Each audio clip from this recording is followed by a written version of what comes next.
Welcome back to Grifter or Gifted. You know the drill. We try to figure out if someone is a world changer or just in it for themselves. Trying to sort the real deal from the fakes, huh? Exactly. And today, uh, we've got a doozy, the Sackler family, super wealthy, huge philanthropists, but also, well, there's that whole opioid crisis connection. They're a fascinating case study, really. You could call them visionaries, entrepreneurs, or, depending on who you ask, maybe morally compromised is more like it. Yeah. You see their name on wings in museums, medical schools. Right, right. But a lot of folks probably don't realize it's the same Sacklers behind Purdue Pharma and OxyContin, OxyContin, that's where things get interesting. to say the least. So we've got a ton of stuff to dig through today. Articles, court documents, even some excerpts from a book about the family history. It's a real rabbit hole, that's for sure. And what's really striking is how their story ties into so many bigger issues. I mean, you've got big pharma, the whole opioid epidemic, questions about wealth, philanthropy, all of that swirling around. It's a lot to unpack, that's for sure. But that's why we're here. Got to figure out, grifter or gifted? The million-dollar Or question. maybe in this case, the billion-dollar question. You got that right. So, if we want to understand the Sacklers, we got to go back a ways. Start with the three brothers, the ones who built the whole thing. Arthur, Mortimer, and Raymond Sackler. All doctors, right? Yep, all physicians. Arthur, the oldest, was a real trailblazer, Pioneered these aggressive marketing techniques in pharma, which, well, you could argue Purdue took those ideas and ran with them. Didn't he also amass that huge Asian art collection? The kind that gets your name on a museum wing. That's the one. And get this, he renounced his U.S. citizenship, went to live the high life in Europe, and his brother, Mortimer, he did the same thing later on. Okay, now that's a little weird. Why would they give up the U.S.? Yeah, it does make you wonder. Maybe they were just trying to distance themselves, from legal stuff, taxes, who knows? Adds another layer to the whole grifter angle, doesn't it? Like, were they just being clever with the law? Or was it something shadier? It's certainly something to keep in mind as we go deeper. But for now, let's stick with the two brothers who are actually running Purdue, Mortimer and Raymond. Okay, so Mortimer and Raymond, they're the ones who take this family business And turn it into an opioid empire, basically. Although, believe it or not, they actually started out with laxatives. Laxatives. Wow, talk about a pivot. When did they switch gears to opioids? It was back in the 60s. They saw a market, folks needing better pain management. Huh. They figured out that's where the money was, and that's when the story of OxyContin really starts to take shape. So they saw a need, filled it. Sounds like business as usual so far. Where do things start going wrong? Well, Purdue was really aggressive in their marketing of OxyContin, and they pushed it hard. It was all about how safe it was, this long-lasting relief, 12 hours. Doctors loved it, patients loved it. But the FDA had to sign off on the drug and the marketing, right? Right. How did Purdue get away with all that? That's the big question, and this is where things start getting really interesting. Get this. The FDA never made them do clinical studies on how addictive OxyContin could be. Wait, seriously? They approved a powerful opioid, and they didn't even check if it was addictive. How is that even possible? It's wild, right? Yeah. So either the FDA made a huge mistake or, well, you got to wonder if Purdue maybe pulled some strings. They had money, they had connections. Who knows what went on behind the It scenes? sounds like they were playing a dangerous game. And if they knew OxyContin was addictive and hid that, then, wow, that's really bad. And that's not all. There's this email, 1996, from Richard Sackler, Raymond's son, a big shot at Purdue.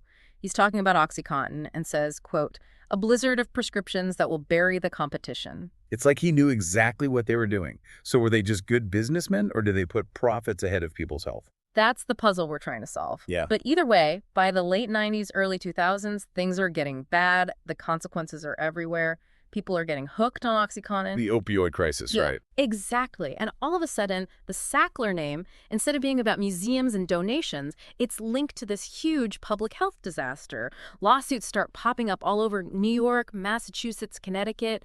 Everyone's going after Purdue for their marketing. And didn't the FDA eventually come out and say, hey, our bad, we were wrong about OxyContin not being so addictive? Yep. They finally admitted that they had just assumed OxyContin was safer, that they hadn't actually studied it properly. Wow, that's a pretty big admission. Yeah. So what did the Sacklers do when they started getting all this heat? Did they own up to anything? Well, that's when things get even more complicated. And the line between grifter and gifted gets even blurrier. It's kind of crazy, right? You've got this massive crisis unfolding. People are getting addicted, overdosing, and what are the Sacklers doing? Well, they're facing lawsuits, yeah, but they're also ramping up their philanthropy, donating tons of money, like millions, billions even, to all these institutions. So they're basically trying to buy good PR while people are dying from their drug. Is that the classic grifter move? Throw money at a problem and hope everyone forgets it was your fault in the first place. A lot of people saw it that way, yeah. And remember, this is a family that was listed as one of the richest in the U.S. by Forbes back in 2016. They were worth like $13 billion. So yeah, they had a lot of money to throw around. It's so messed up. On the one hand, they're giving to arts, to education, stuff that seems good, right? But then on the other hand, they're pushing a drug that's ruining lives. Does the good stuff even matter when you weigh it against the bad? That's the million-dollar question, isn't it? Can you separate the actions from the people? Yeah. Can you be a good philanthropist while also getting rich from something that's causing so much pain? And it's not like they were just giving money away randomly. They were really strategic about it, getting their name on buildings, making connections with powerful people, building this image of themselves as like patrons of the arts and sciences. You hit the nail on the head. They were crafting an image, for sure. And you gotta wonder, was it all just a smokescreen, a way to deflect criticism? Like, if you see the Sackler name on a museum wing, you might not think twice about those bad news stories about OxyContin, right? They were trying to create this halo effect around themselves. And for a while, it kind of worked. But then as the opioid crisis kept getting worse, the Sackler name became, well, toxic. Big institutions started dropping them. The Met, the Louvre, even Yale took their name off stuff. Wow, when you lose the Louvre, you know things are bad. Yeah. So did they ever face real consequences, legally speaking? Did they have to answer for any of this? Well, Purdue, the company, filed for bankruptcy in 2020, and they made this deal where the Sackler family members were protected from civil lawsuits. Protected, so they got off scot-free. Is that the ultimate grifter move, using the legal system to avoid responsibility? Not quite. Purdue did plead guilty to criminal charges for how they marketed OxyContin, and they had to pay a chunk of that $8.3 billion settlement. But yeah, the Sacklers themselves walked away pretty much unscathed. Hold on. Purdue had to pay billions, but they only ended up paying a tiny amount of that. How is that fair? They were supposed to pay $225 million, which, yeah, is way less. But the deal was that it had to go through bankruptcy court. Okay, I'm not a lawyer, but that doesn't seem right. What about all the people who suffered because of OxyContin? Did they get anything? Did the system fail them? The bankruptcy deal was supposed to help the victims, and a lot of people were actually for it because they thought it was the only way to get any money at all. But others thought it let the Sacklers get away with too much. Okay, but what about criminal charges against the actual Sacklers, the people? Weren't some of them facing jail time? Did anyone actually go to prison? Purdue as a company, yes, they pleaded guilty, but none of the Sacklers themselves were ever charged with any crimes. So they basically fueled a national crisis, made billions off of it, and then just donated some of their money to try and look good. Doesn't that make them grifters? I can see why you'd think that. But there's one more twist to this story that makes things even more complicated. Oh, there's more. I knew it. Okay, tell me everything. So get this. In 2024, the Supreme Court actually overturned that whole bankruptcy deal. Whoa, seriously? The Sacklers weren't in the clear after all. What happened? Basically, the court said the bankruptcy courts had gone too far, that they didn't have the authority to give the Sacklers immunity from lawsuits. They were worried about how this could affect other big settlements. That's going to be a big win for the victims, right? Does this mean they can finally go after the Sacklers directly? It does. The Supreme Court opened the door for new lawsuits against individual members of the family, but it also raises a whole new set of questions. Like what? Was the original deal just a way for the Sacklers to avoid taking responsibility? Or were they honestly trying to help the victims while also protecting their family? And now that the case is back open, will the victims actually get the justice they deserve? It's almost like the grifter or gifted question is on trial now, too. So what does this all mean for the victims? Are they going to get some kind of resolution? It's hard to say for sure. It's going to be a long road. There will be more legal battles. The Sacklers have top-notch lawyers. They're not going to go down without a fight. But this Supreme Court decision is a big blow to them. It could mean they finally have to answer for what happened with OxyContin. At least it's a step in the right direction.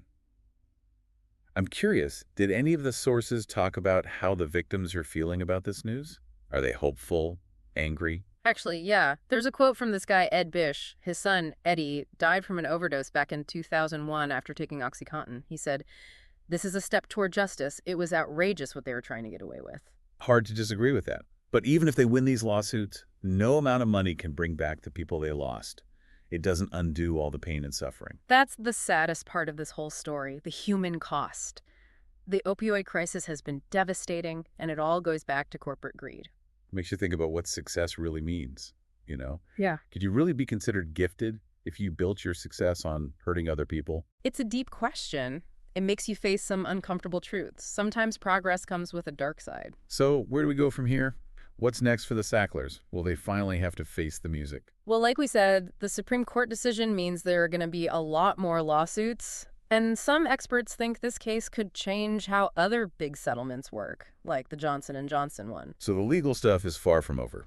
But let's go back to our main question. Grifter or gifted? What do you think about the Sacklers? Brilliant business people or just plain ruthless? Where do you land on that spectrum? Yeah, it's tough. Because you think they built this whole empire, so maybe they were gifted in a way. But then you see the damage they caused, and it's like, at what cost? Does being good at business mean you can just ignore all the bad stuff? It's that whole thing. With great power comes great responsibility. Right. Did the Sacklers use their power, their money, for good? Or did they just exploit people to get ahead? And what about all the other Sacklers? The ones who weren't running Purdue, are they off the hook? Or are they responsible too, in a way? Yeah, like, how much did they know? Did they look the other way? Or were they totally clueless? And even if they weren't calling the shots, they were still getting rich off of OxyContin, right? That's the thing about families. It can get messy. And the Sacklers, they're this huge dynasty. Some of them have actually spoken out against what happened with OxyContin, but others have stayed quiet. And remember that story about Richard Sackler's son, David? The one who bought that $22.5 million mansion with cash? And then acted like people were crazy for judging his family? Oh, yeah, that was wild. It was like he had no idea what was going on in the real world. Like he was totally out of touch. It does show you how wealth can distort your perspective. And it makes you think about inherited guilt, you know? Like, are you responsible for the bad things your family did? Are you born guilty? Or do you get to choose your own path? Even if it means standing up to your own family. It's a question people have been asking forever. And with the Sacklers, it's especially interesting because it makes you think about where individual responsibility ends and where collective responsibility begins. Yeah, it's complicated. There aren't any easy answers.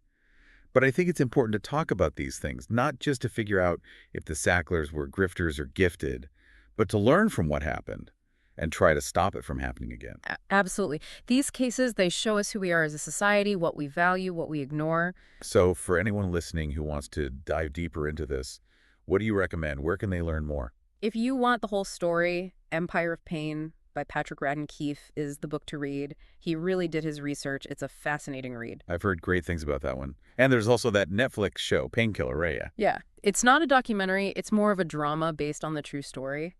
But it gives you a good sense of what happened and makes you think about everyone involved. The Sacklers, the FDA, doctors, patients.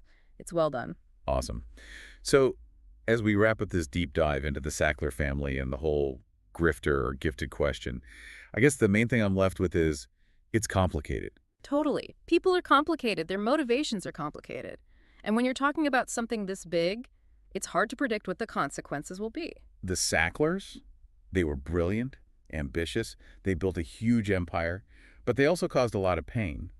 And that's their legacy now. They'll always be connected to the opioid crisis. Whether you call them grifters or gifted, that's up to you. But the important thing is that we learn from their story. We have to understand how dangerous unchecked greed can be and make sure powerful people are held accountable for their actions. And we have to keep asking tough questions about how corporations work, about the influence of money and power, about the ethics of innovation. Because those questions are what will shape our future.